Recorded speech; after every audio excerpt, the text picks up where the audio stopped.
dual meet record in a meet next year? That's a very good possibility. Okay, thank you. Thank you, Al Doyle. Done a great job with the tournament, and he's the New York State Public High School Athletic Association Executive Director. Now we're going to get right back to wrestling, and this is going to be a good one. We've got Mark Verkler from Beaver River, Section 3, 29-1 this year. He's a senior against Al Palacio, and Al Palacio is from Long Beach High School. He's 24-1 this year. He's 126-4-1. He's from South America, moved to Long Island, and I'll tell you right now, the kid's tough. He was the most outstanding wrestler here last year. And Doug, what can you say about a kid with credentials like that? Verkler's in a little bit, perhaps, trouble. Verkler was quoted in the paper saying just going to do the best he could. He didn't know how far he'd progress, and here he is in the finals. We also got to remember that Al could become a very elite group of people with Dan Hunt and Bob Burry from Calhoun, Dan Hunt from West Tennessee, as a 3-time state champion. And that's quite an honor to have. What a unique honor, and we've got a unique honor right now as Wayne Blue just sat down with us, and Wayne Blue, of course, just moments ago received the trophies, being the #1 team in New York State in dual meet competition, as determined in kind of a controversial method, but I think it's a well-deserved win, and congratulations to Wayne. Right now, Palacio gets a quick takedown, and he's going to go right to work on Verkler, and you've seen Verkler before, Wayne. What do you think his chances are against Palacio? As New York has ever had. But Verkler typifies the Frontier League wrestler. He's very, very tough, hard-nosed, and aggressive, and he won't let up. If Palacio makes any mistakes whatsoever, Verkler will catch him. It'd be an upset, but he's capable of beating him, as he proved when he beat Penrith, who is a defending state champion. That's right. He had to beat some people to get here, and right now he's in a little bit of trouble in terms of score. Only 2-0. We ran down to about 30 seconds left to go, and we've got, incidentally, one of the referees in this match, Jerry Everling, quite a wrestler himself, wrestled for Syracuse University, coach in the area, and his assistant referee is Pete Durlam. So we've got an interesting wrestling crew and an interesting wrestling match. I'd also like to say that I left out one of those. I knew there was 3 people, and I couldn't think of the other one. Mark Iacovelli from Ithaca was also one of those. So who now wrestles for Syracuse University. That's correct. Right now, Palacio brings Verkler down hard to the mat. Verkler from Beaver River in Section 3. And Verkler is in that 100 match club, as he's got 102 wins, 12 losses, and 2 ties. And of course, we mentioned Palacio, 126-4-1, and Palacio coming from South America, kind of an interesting story. And they said he's got a brother who didn't make it here this year, apparently got eliminated early, Wayne. Yes, he has a brother who is an outstanding soccer player. He's going to be going to college in the fall on a soccer scholarship, but he's also an outstanding wrestler, but apparently not quite as good as Al. I guess he got beat this year in the Section 8s, and right now Jerry Everling is going to warn Al Palacio, caution him, I guess I should say, really. Not the correct arm placement. So with 7 seconds left to go, Palacio's got a 2-0 lead.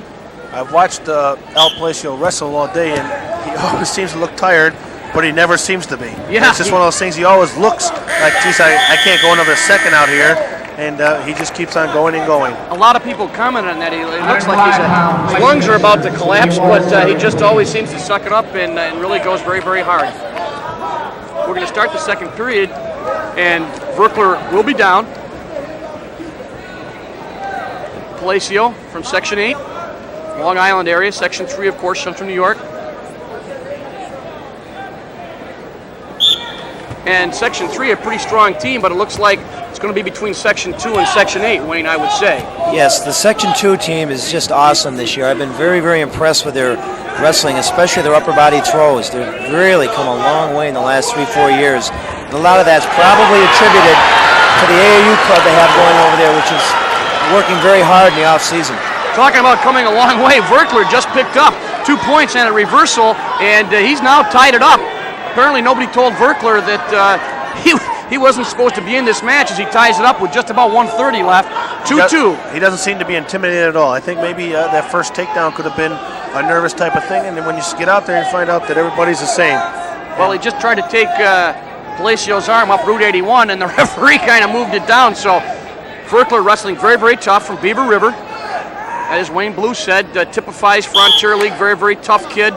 Never say die, and he's showing it right there as he's battled back to what's been kind of a mild match in terms of scoring. 2-2, of course, there's a lot of time left. We were commenting, Wayne, about how the first 3 matches have been really exciting, and sometimes in the finals they aren't always that exciting.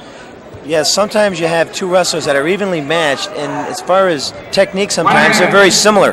But if you remember, in our section tournament, Verkler came through one of the toughest weight classes I've seen in the last 5-6 years. So he's a proven veteran, and given a chance, if Palacio's off just a little, he'll beat him. Palacio now got the switch, elevated the leg up, and he got 2 points now, making it 4-2 with about 40 seconds left to go in this second period. Verkler now struggling, trying to rip the hand off, maybe get a switch. They go out of bounds. 36 seconds left. Verkler's got to score some points again here. He can't go into that third period being down by any. He has to be at least tied going into that third period to be able to win this match. It's tough when you're on top, and the only way you can score is to put the man on his back, especially with a guy like Palacio. So with about 35 seconds left, 36 to be exact, we get a good shot there of Palacio and Verkler, and we're going to lose a point, I believe. Yes, he'd already cautioned Palacio once. Palacio's going to lose a point, not assuming the correct position. So Jerry Everling awards the 1 point to Verkler. So Verkler now only down by 1 point. He now signals for Palacio to get on. I don't think we'll get into it, but that is a penalty point. Now that goes right along with the stalling calls as far as the 1-1-2 and out. I don't think we'll make it that far here, but it doesn't always have to be the same thing. We've seen it in stalling where they've got Warren and 1-1-2 when they're done, but that's another. Those are just penalty points or violations against them. So he could, something else could happen here where he loses a penalty point. It's another point, then it's 2, and then he's disqualified. Right. As you said, you would have to believe that Palacio wouldn't be in that spot, but we've seen stranger things than that happen as we've got 19 seconds left. Apparently he is having a problem with his starting position because he's been cautioned. Seems a little tentative now, and Verkler tried to get out, elevate the arm, and move, but he was countered by Palacio. Palacio got the arm tied up as we wind down with about 5 seconds left to go in this period. Got a 2-on-1. Just going to control him. Tries to get through the crotch, he does, but Verkler attempting to stand up. We now got a 1-point lead. We're talking now on occasion when we get a chance to Wayne Blue. We'll say again, congratulations from Section 3 in the area for being named the best team in New York State. And we talked a little bit to Al Doyle about the next year's dual meet situation. When we get a chance, we want to mention that to you. We'll see what happens in the match. We get a chance, we'll mention it. Right now, Verkler trying to run the half up. He knows he has to turn him over, and like you said in that last match, what's the difference whether you lose by 2 here or by 20? You might as well do something to get win. If you took second in New York State, they don't ask you by how many points. Your second is second, and I think Verkler feels, hey, I'm only down by 1. He's got about a minute and a half to do it. He's trying to throw the half. Palacio working very slowly on the bottom, but it looks like he's just about ready to explode. But Verkler doing a good job controlling the wrist. Gets a little bit high, and we get Palacio locking that leg behind, working very slowly and trying to get the hands off as we come down to about a minute 10. Verkler turns over Palacio and looks to be in a little bit of trouble himself. He's got to get his hips underneath again, though. He looks a little flat. Palacio reaches up, gets that leverage on the neck, and just spins around, picks up 2 points. And now Verkler is down by 3 with about 50 seconds left. Referee Everling tries to take Palacio's headgear off. It looks like it's slipping on him. Coming down over his eyes and just clear it up.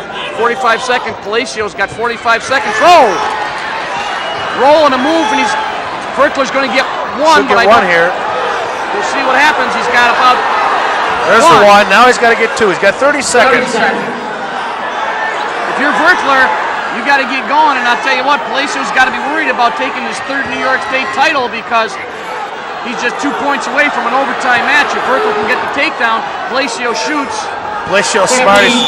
He's on the side of that mat there. He wasn't going to leave it. No, he wasn't. He could stall him out over there without getting into any trouble. He could shoot and not lose anything because you could always back off. Right now, he's got about 11 seconds to protect his lead. He moves rather quickly. He's going to spin around. He's trying to get the crossface. 5 seconds. They're going to see that he's happy right there. And Palacio's going to hold it right there. He just joined a very special club of 3 three-time state champions. And won 98 2 years ago, 105 last year, and 112 this year. Palacio probably got a chance at the most outstanding wrestler, but let's give Verkler credit. Verkler did a hell of a job against our really tough wrestlers. We said last year the most outstanding wrestlers, so Verkler loses, but Al Palacio, third-time state champ. That's right, third-time state champ. It's tough to beat him, but Verkler gave it all he was worth.